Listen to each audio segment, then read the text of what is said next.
His 2020 Chevy Silverado was towed in after a major driveline failure on the highway, and this one was completely preventable. Customer states, while driving down the highway, the vehicle suddenly locked up. The rear end made a violent noise and the truck had to be towed in immediately.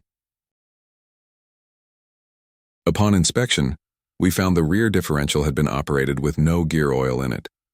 With no lubrication, the internal gears and bearings overheated and failed catastrophically. The rear differential locked up while the vehicle was in motion, causing extreme shock through the driveline. As a result, the rear differential exploded. The housing blew apart. Internal components are hanging out of the case. The drive shaft broke, and the transfer case was damaged from the sudden lockup. This was a chain reaction failure, starting with no rear axle fluid.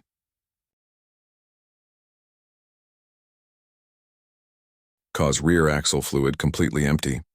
Continued operation with no lubrication. Internal gear and bearing failure. Differential lockup at road speed. Secondary damage to drive shaft and transfer case. Once a differential runs dry, failure is guaranteed, and the longer it's driven, the worse the damage becomes.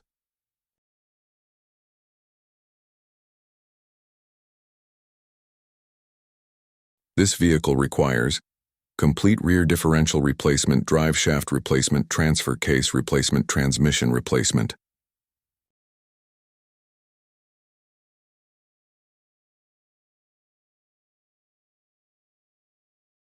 If you ever notice gear oil leaks, rear end noise, burning smells, or driveline vibration, stop driving immediately.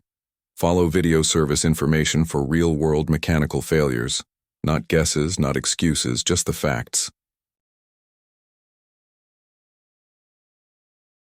Grease Tech here. Hit like and follow video service information for more breakdowns and mechanical carnage.